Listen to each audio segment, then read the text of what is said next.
Hong Kong, CNN. Thousands of Hong Kongers defied a police ban Thursday to gather in the city's Victoria Park and mark the 31st anniversary of the Tiananmen Square massacre. The rally, which has been held every year since the 1989 crackdown on pro-democracy protesters in China, had been banned over coronavirus fears, a move many viewed as political in a city where infections are down to a handful per month. Early Thursday evening, however, hundreds and then thousands of people defied the order, as well as signs and fences around Victoria Park, to occupy two large football pitches where the rally has been traditionally held. While numbers appeared down on previous years, and the usually well-organized memorial had a rather chaotic impromptu feel, they were by no means negligible, a major sign of defiance to Beijing. Crowds gather in Victoria Park to defeat the ban. Lee Chuk-yan, an organizer and former lawmaker, led the crowd in chants of "End one-party rule" and "Democracy for China."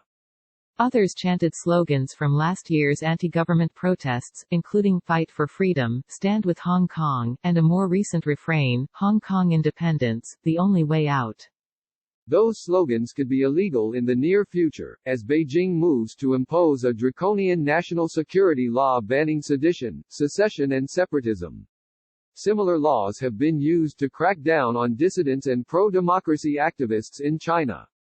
That impending law is currently being drafted in Beijing and will be imposed automatically in Hong Kong via a rarely used constitutional backdoor, bypassing the city's legislature.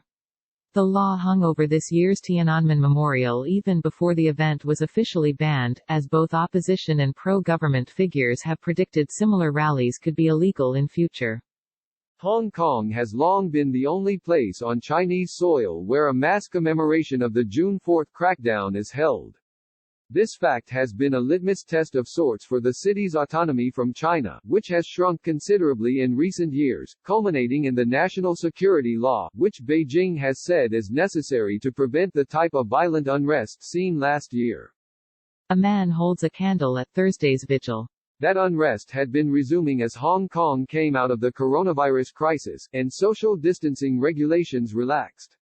But police had responded to earlier protests with overwhelming numbers, and used tear gas and pepper spray to disperse several gatherings in recent weeks. Thursday saw a complete reversal in tactics, as police stayed largely out of sight as several thousand people ignored fences and signs to gather illegally in Victoria Park.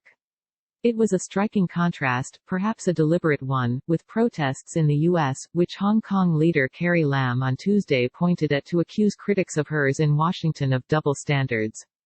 Crowds began dispersing soon after 8 p.m. local time, following the lighting of candles and a moment of silence to remember the hundreds, possibly thousands, who were killed in the Tiananmen crackdown.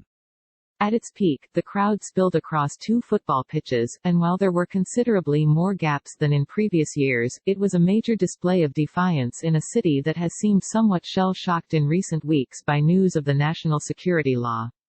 The next major test, of both the pro-democracy movement and the authorities, will come as early as next week, which sees two key anniversaries of last year's protest movement. About 1 million people marched against an extradition bill with China on June 9, 2019, while 3 days later, protesters blockaded the city's legislature and clashed with police to prevent the law being passed. It was eventually withdrawn in September 2019, by which point the anti-government movement had grown substantially, with its goals expanded beyond a single bill.